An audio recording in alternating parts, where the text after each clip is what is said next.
Life is not a competition with others. Life is a competition with yourself. The question isn't, am I better than him or her? The question is, am I better today than I was yesterday? Am I growing? Am I improving? Am I becoming more than I used to be? That's the real game, and that's what we're here to talk about today.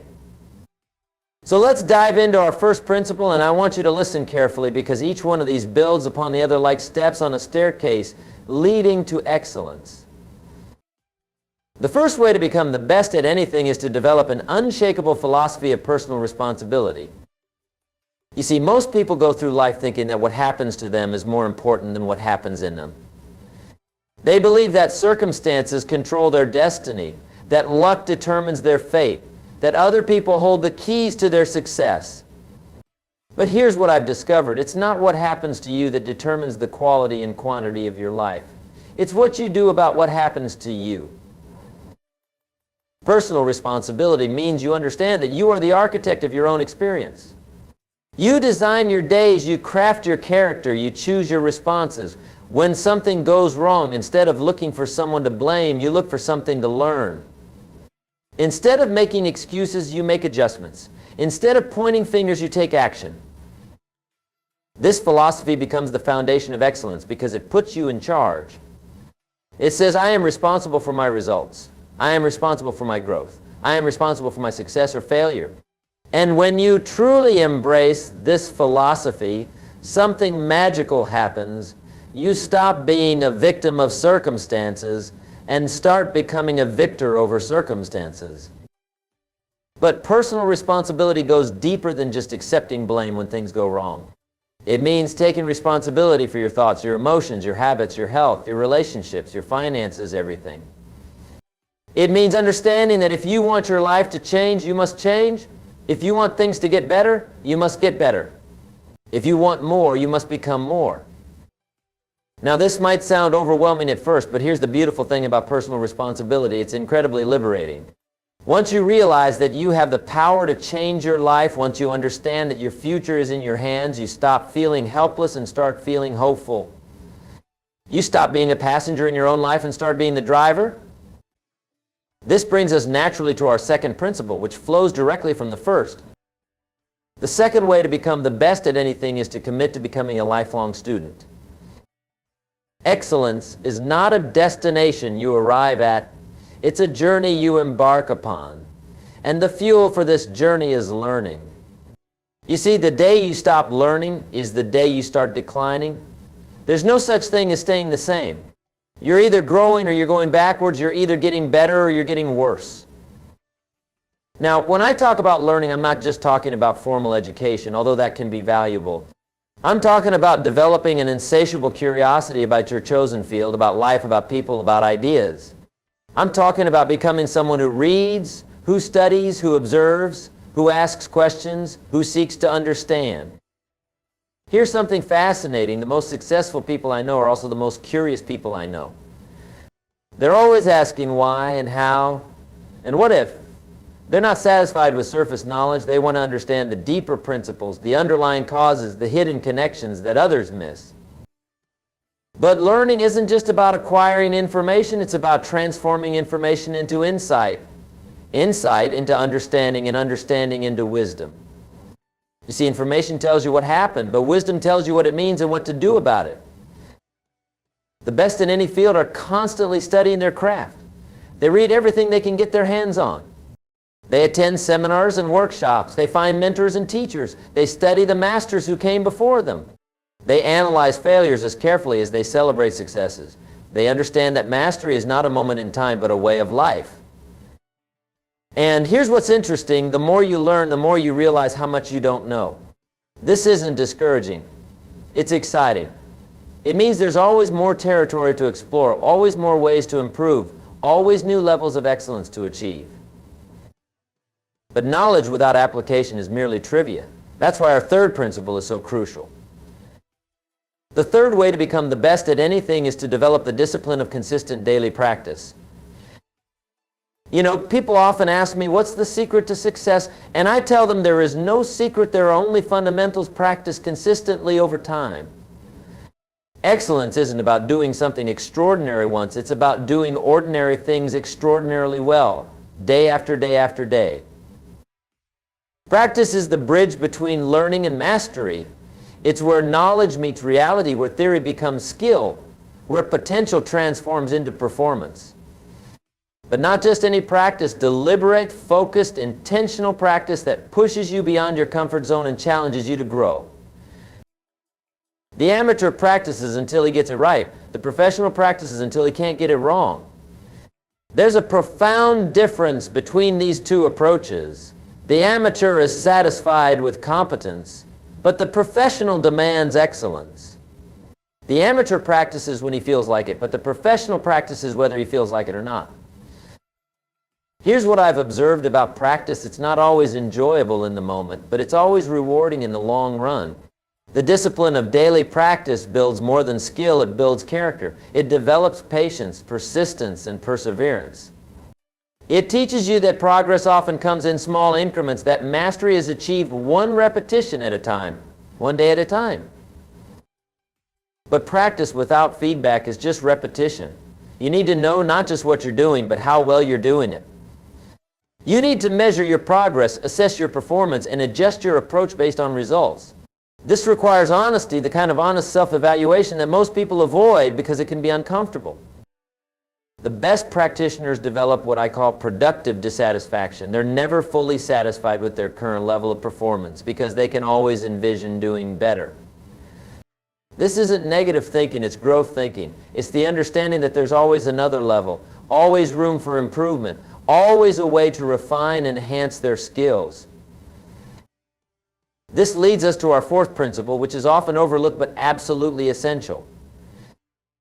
The fourth way to become the best at anything is to cultivate the ability to handle rejection, failure, and criticism with grace and wisdom. Now, this might surprise you, but your ability to deal with negative feedback and disappointing results is one of the strongest predictors of your eventual success.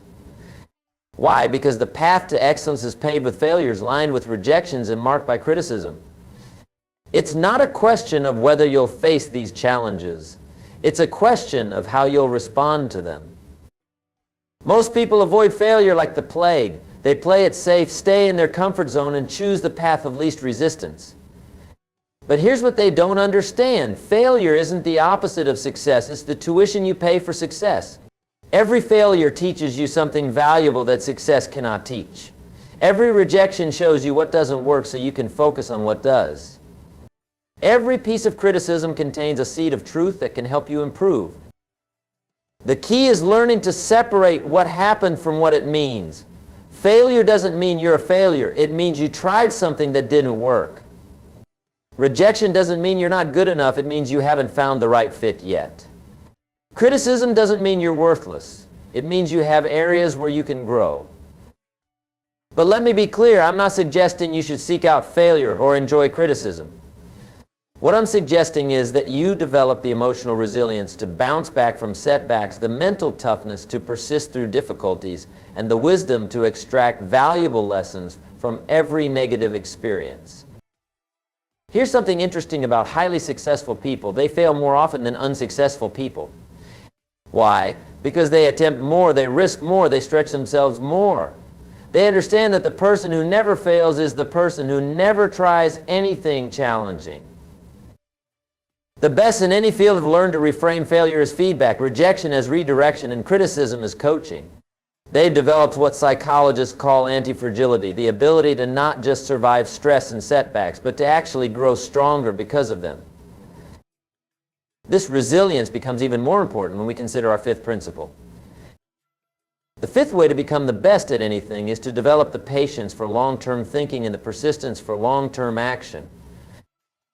In our instant gratification society, this might be the most difficult principle to embrace. We want results now, success today, recognition immediately. But excellence operates on a different timeline. It's not about what you can achieve in a day or a week or even a month. It's about what you can accomplish over years and decades of focused effort. I often tell people that success is not a sprint, it's a marathon. And like any marathon, it requires pacing yourself, managing your energy, and staying focused on the finish line even when you can't see it. Most people give up too soon. They work hard for a few months, don't see the dramatic results they expected, and conclude that their approach isn't working. But what they don't understand is that success is often like a bamboo plant. The Chinese bamboo plant is watered and fertilized for 4 years with no visible signs of growth. Nothing happens the first year. Nothing happens the second year. Nothing happens the third year. Nothing happens the fourth year. Then in the fifth year, it grows 90 feet in just 90 days. The question is, did it grow 90 feet in 90 days, or did it grow 90 feet in 5 years? The answer is obvious. It took 5 years of consistent care and attention to create the conditions for explosive growth. This is how mastery works. You plant seeds with your daily practice, you water them with your consistent effort, you fertilize them with your learning and growth. And for a long time, you might not see dramatic external changes. But underneath the surface, invisible to others and sometimes even to yourself, you're developing the deep roots of expertise, the strong foundation of skill, the extensive network of knowledge that will eventually support extraordinary performance. Long-term thinking also means making sacrifices today for benefits tomorrow. It means choosing development over entertainment, growth over comfort, investment over consumption. It means understanding that the price of success is paid in advance in small daily deposits of effort and discipline. The best in any field have learned to fall in love with the process, not just the outcome. They find joy in the daily practice, satisfaction in the incremental improvements, excitement in the journey itself. This is crucial because if you only enjoy the destination, you'll be miserable during the vast majority of your journey. But long-term thinking without intelligent strategy is just wishful hoping. That's where our sixth principle comes in. The sixth way to become the best at anything is to find and study the best models of excellence in your chosen field. Success leaves clues. Excellence leaves tracks. And the fastest way to achieve outstanding results is to find people who are already achieving them and learn how they do it. This isn't about copying someone else, it's about understanding the principles, strategies, and thought patterns that create exceptional performance. When you study the masters in any field, you begin to notice patterns. They don't all use the same methods, but they often share similar philosophies, attitudes, and approaches. They think differently, they prepare differently, they practice differently, and they respond to challenges differently. By studying these patterns, you can accelerate your own development and avoid many of the mistakes that derail others. But here's what's important. Don't just study their techniques, study their thinking. How do they approach problems? How do they make decisions? How do they handle pressure? What do they focus on that others ignore? What do they avoid that others get trapped by? The methods might be specific to their field, but the mindset often translates across disciplines. Modeling excellence also means understanding that there are multiple paths to the same destination. One master might achieve excellence through meticulous preparation, another through intuitive creativity, and yet another through relentless persistence. The key is finding the approach that aligns with your strengths, temperament, and circumstances while still incorporating the universal principles that all masters share. Don't just read about these masters if possible. Find ways to observe them in action, to learn from them directly, to ask them questions. Most highly successful people are surprisingly generous with their knowledge and experience. They remember what it was like to be where you are now, and many of them are willing to share what they've learned along the way. Remember, you don't have to reinvent the wheel. You don't have to figure everything out on your own. There are people who have already walked the path you're on, who have already solved the problems you're facing, who have already discovered the strategies that work. Learn from them, adapt their approaches to your situation, and build upon their foundation of knowledge. This brings us to our seventh principle, which is often the difference between good and great. The seventh way to become the best at anything is to develop the ability to maintain peak performance under pressure. Excellence isn't just about what you can do when everything is perfect. It's about what you can do when everything is falling apart. It's not about performing well when you're feeling confident and prepared. It's about performing well when you're nervous, tired, and facing unexpected challenges. Pressure reveals character. It exposes weaknesses and highlights strengths. It separates those who have truly mastered their craft from those who have simply learned to perform in ideal conditions. The best in any field have learned not just to tolerate pressure, but to thrive under it, to use it as a catalyst for exceptional performance rather than an excuse for poor results. But how do you develop this ability? First, you must understand what pressure really is. Pressure is the gap between what's expected and what you're confident you can deliver. When you're fully prepared and completely confident in your abilities, external pressure has very little effect on your performance. It's when you doubt yourself, when you feel unprepared, when you're not sure you can meet the expectations, that pressure becomes overwhelming. This means that the foundation of performing well under pressure is thorough preparation. You must prepare not just for success, but for every possible scenario you might face. You must practice not just when you feel good, but when you feel bad. You must train not just in ideal conditions, but in difficult circumstances. The more challenging situations you've successfully navigated and practiced, the more confident you'll be when facing them in real performance. But preparation alone isn't enough. You must also develop mental and emotional control. This means learning to manage your thoughts, regulate your emotions, and maintain your focus regardless of external circumstances. It means developing routines and rituals that center you, breathing techniques that calm you, and mental strategies that keep you focused on what you can control rather than what you can't. The masters understand that pressure is not something that happens to you, it's something you create for yourself through your thoughts and interpretations. Two people can face the exact same situation and experience completely different levels of pressure based on how they think about it. One sees opportunity while the other sees threat. One focuses on possibilities while the other focuses on problems. Here's something interesting. The best performers often report that their greatest achievements came not in spite of pressure, but because of it. They learn to use pressure as fuel, as motivation, as a force that elevates their performance rather than diminishes it. They discovered that pressure can sharpen your focus, heighten your awareness, and bring out capabilities you didn't even know you had. This ability to perform under pressure is closely connected to our eighth principle. The eighth way to become the best at anything is to develop unshakable confidence through competence. Confidence is not something you're born with, it's something you build through experience, through preparation, through demonstrated competence. Real confidence doesn't come from positive thinking or motivational speeches. It comes from knowing deep in your bones that you have the skills, knowledge, and experience to handle whatever challenges come your way.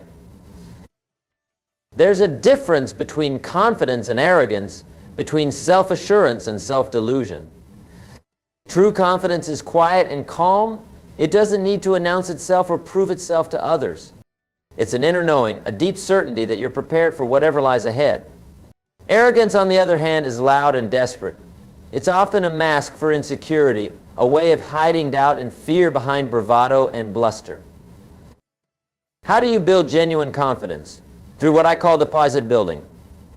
Every time you prepare thoroughly, every time you practice deliberately, every time you push through a challenge, every time you keep a promise to yourself, you make a deposit in your confidence account.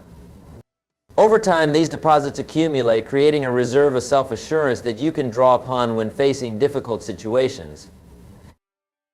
But confidence building also requires honest self-assessment. You need to know what you know and what you don't know.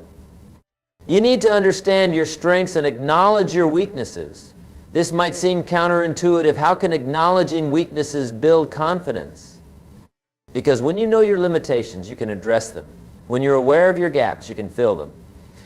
When you understand your vulnerabilities, you can protect against them. The most confident people I know are also the most honest about their abilities.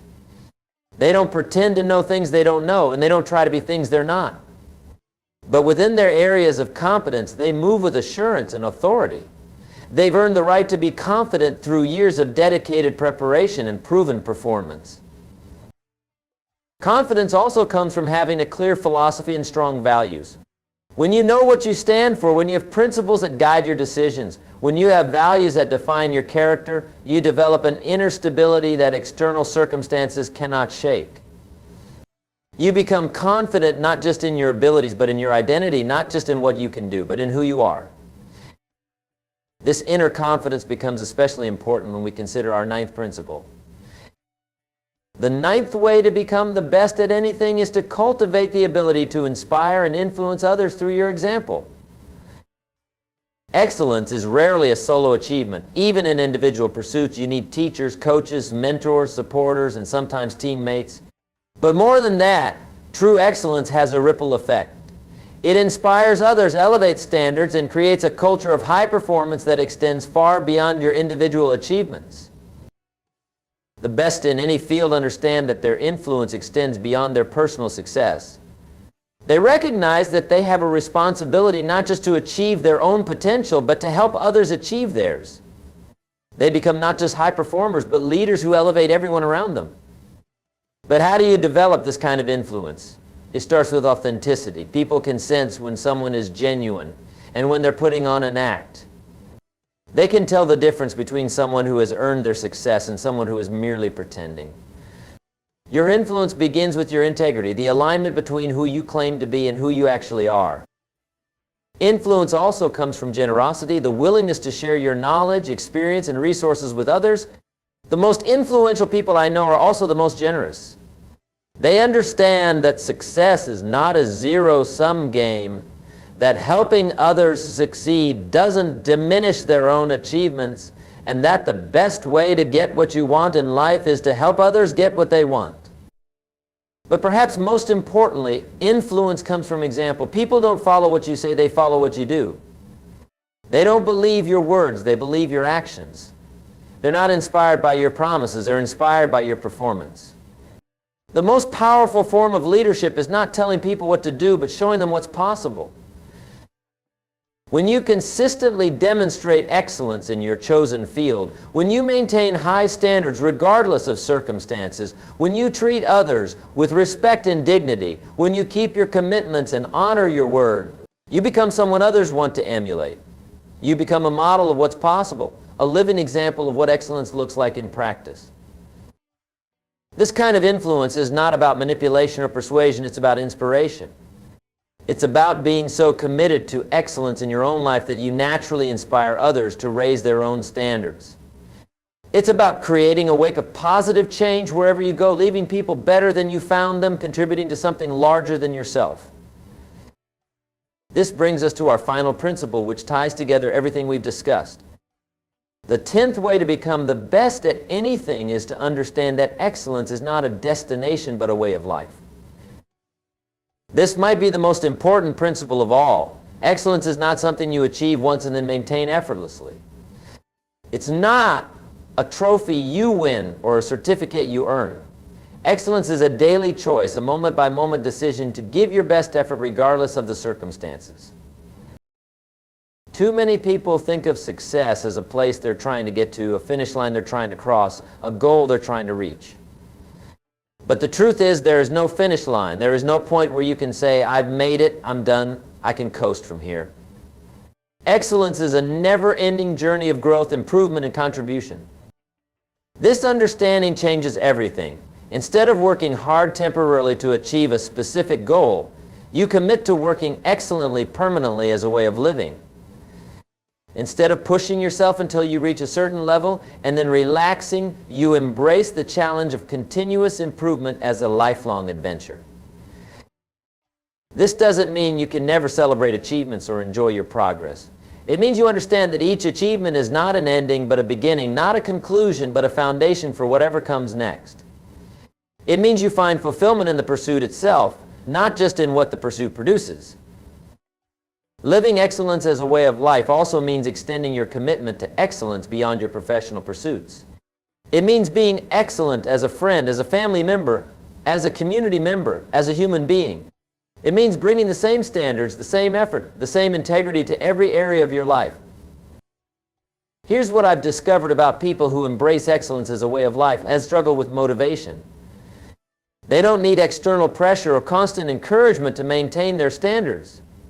Excellence becomes automatic, habitual, instinctive. It becomes part of who they are rather than something they do. But this way of life requires a fundamental shift in thinking. You must stop seeing excellence as extra effort and start seeing it as standard effort. You must stop viewing high performance as something special and start viewing it as something normal.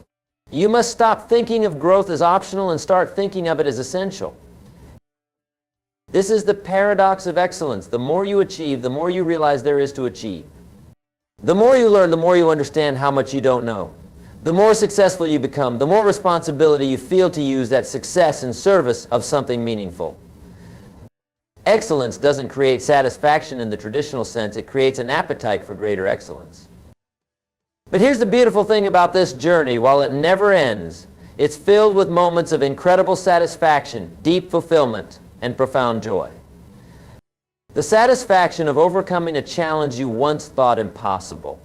The fulfillment of seeing your consistent efforts produce extraordinary results. The joy of inspiring others to pursue their own path of excellence. Now let me bring all of this together for you.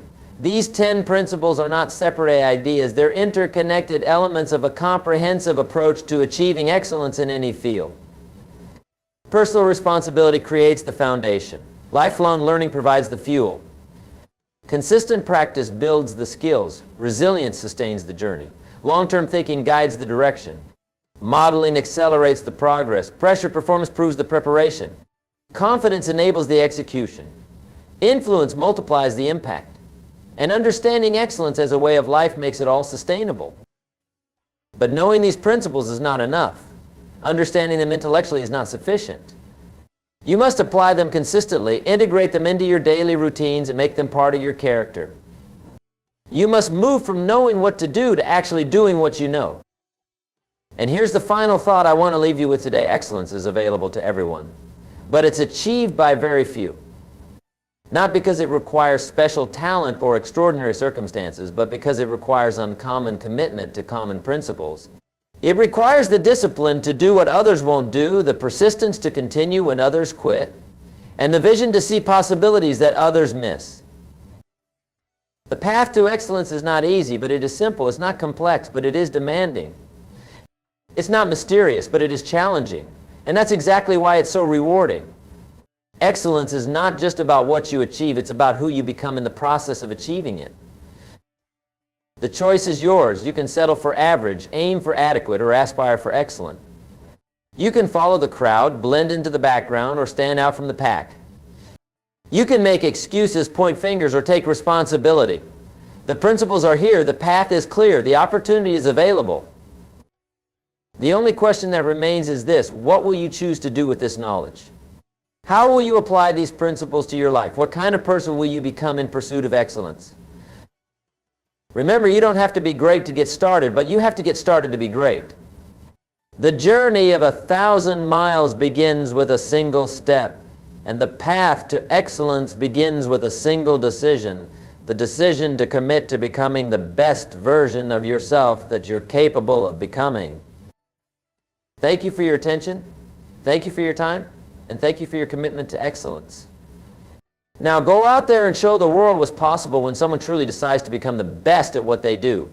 The world is waiting for your contribution, your excellence, your example of what human potential looks like when it's fully realized. The time for excuses is over. The time for excellence is now.